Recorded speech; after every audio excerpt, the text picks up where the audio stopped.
সেগুলো সঠিক ছিল। পরবর্তীকালে সেই তদন্তটাই সিবিআই করেছে। দোষী প্রমাণিত হয়েছে মানে দোষটা তো প্রমাণিত।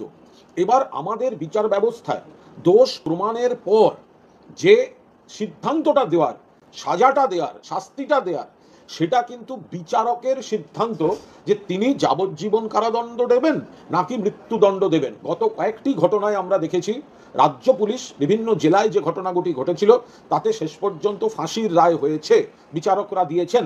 কিন্তু আরজি করের ক্ষেত্রে আমরা দেখলাম বিচারক ফাঁসির সাজা দিলেন না। বিচারকের সিদ্ধান্তের উপর আমাদের কিছু বলার নেই। এখন কলকাতা পুলিশের হাতে তো তদন্ত নেই, তদন্তটা সিবিআই এর হাতে।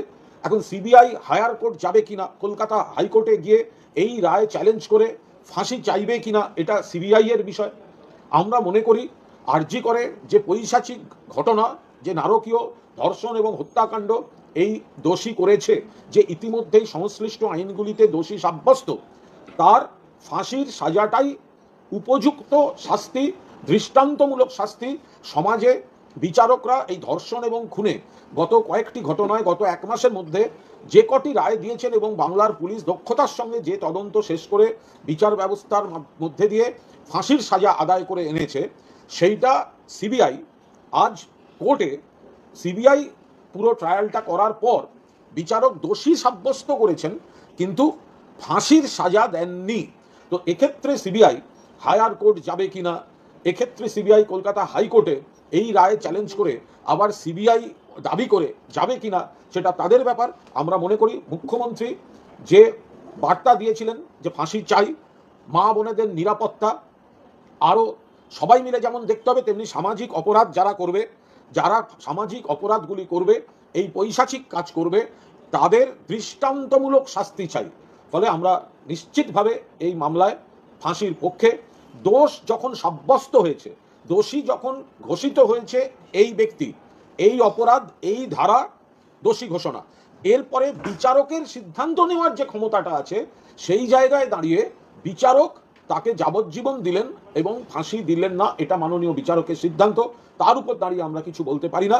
কিন্তু ফাঁসির সাজাটা হলে গোটা বাংলা তারা অপেক্ষা করছিল ফাঁসির সাজা, কারণ এই ধর্ষণ এবং খুন এটা দৃষ্টান্তমূলক শাস্তি। এই পৈশাচিক অপরাধীকে এই সমাজে বাঁচিয়ে না রেখে দৃষ্টান্তমূলক শাস্তির প্রয়োজন ছিল, কিন্তু মাননীয় আদালত তার সিদ্ধান্তে দোষী সাব্যস্ত হওয়ার পরেও সর্বোচ্চ শাস্তি তিনি দিলেন না। সর্বোচ্চ শাস্তি আদালত দিল না। দোষী সাব্যস্ত হওয়ার পর সর্বোচ্চ শাস্তি দেওয়ার পূর্ণ অবকাশ ছিল।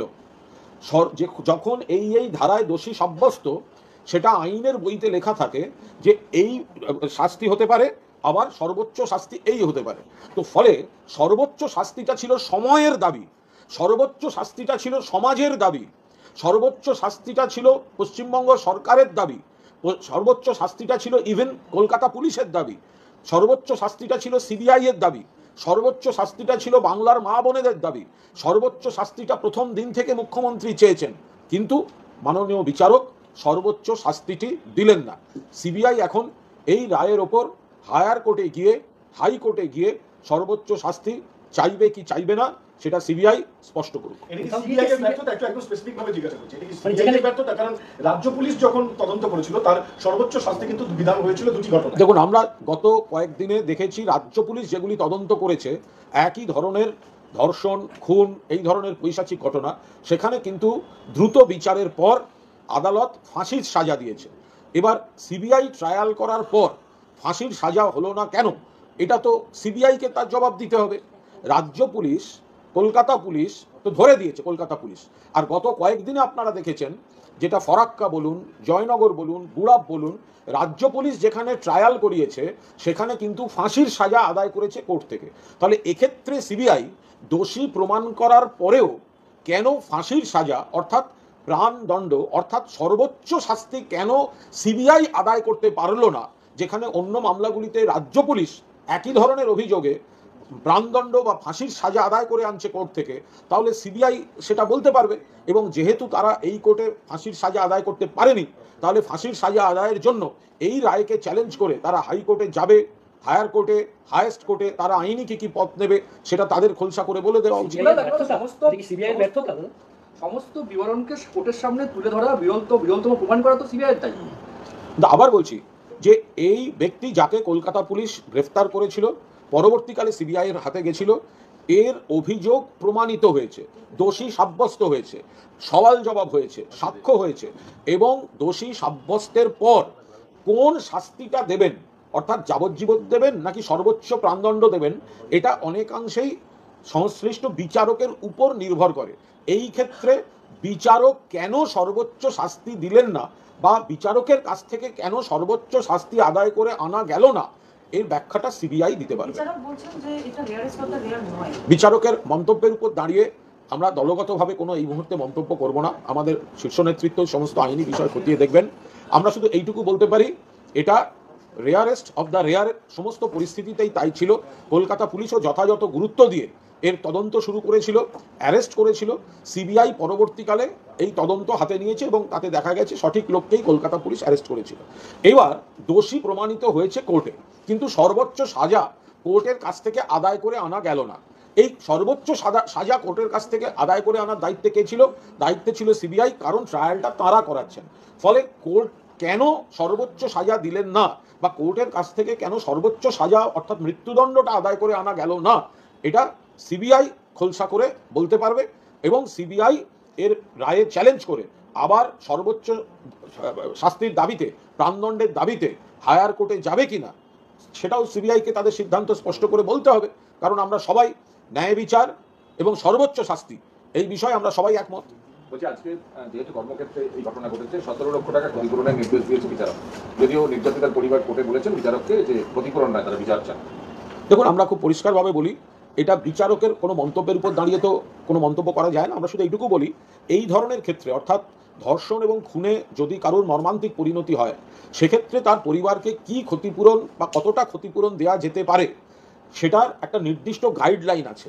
এবং এই ঘটনার পরপরই তার সহকর্মীদের তরফ থেকে যে রাজ্যকে চিঠি দেওয়া হয়, তাতেও ক্ষতিপূরণের কথা বলা ছিল। কিন্তু সেখানে একটি আর্থিক পরিমাণ নিয়ে অকারণ মুখ্যমন্ত্রী এবং রাজ্য সরকারকে টার্গেট করে চরম কুৎসা করেন এই ডাক্তারদের একাংশ এবং তৃণমূল বিরোধী অংশ, বামেরা, অতি বামেরা চরম কুৎসা করেন। তো আজকে তো সেই কথাটাই আবার কোর্ট বলছেন যে ক্ষতিপূরণ আছে, আইনে আছে, ক্ষতিপূরণ আইনে আছে। তার ভিত্তি কি কি হবে, ধর্ষণ এবং খুনের ক্ষেত্রে তার পরিবার কি ক্ষতিপূরণ পেতে পারে, এর নির্দিষ্ট গাইডলাইন আছে। এবং এটা তার সহকর্মীদের একাংশ, তারা প্রথম দিকেই যখন রাজ্যকে চিঠি দিয়েছিল, তার মধ্যেও ক্ষতিপূরণের কথাটা ছিল।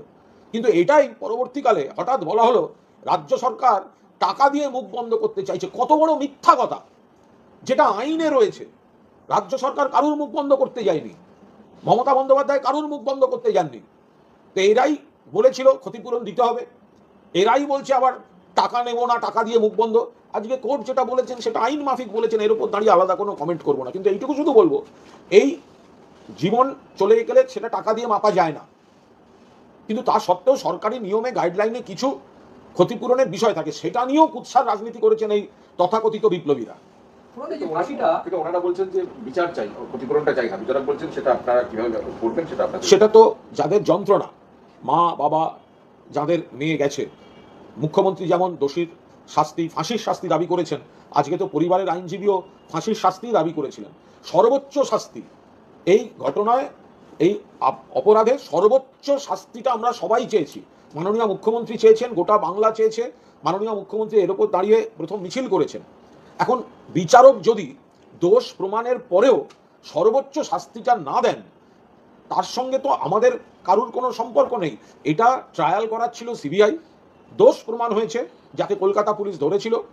দোষ প্রমাণের পর যাবজ্জীবন দেবেন না মৃত্যুদণ্ড দেবেন, এটা সম্পূর্ণভাবে বিচারকের সিদ্ধান্ত।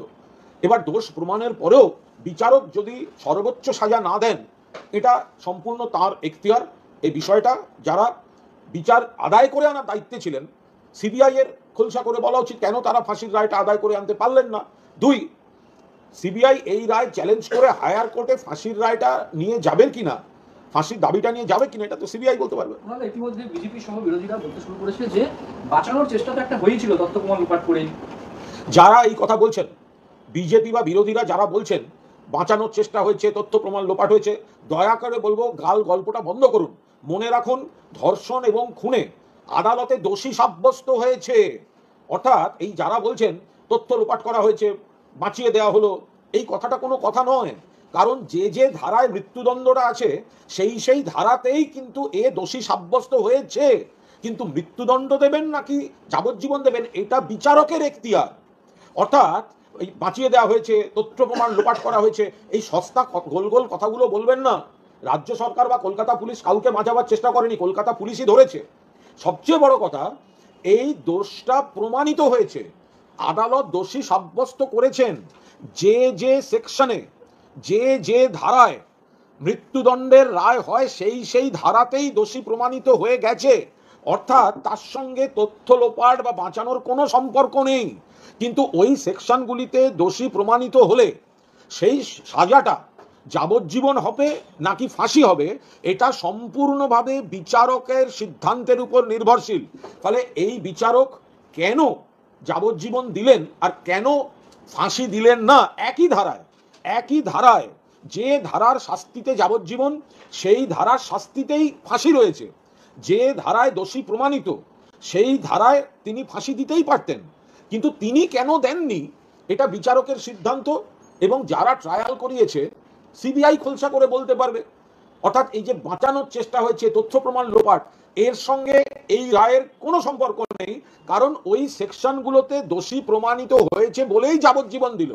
এবং যেটা ন্যায় সংহিতায় লেখা, যেটা আমাদের দণ্ডবিধিতে লেখা, যে এই ধর্ষণ এবং খুনে দোষী সাব্যস্ত হলে যাবজ্জীবন দেওয়া যেতে পারে অথবা মৃত্যুদণ্ড দেওয়া যেতে পারে। কোনটা দেবেন সেটা পুরোপুরি কোর্টের এখতিয়ার।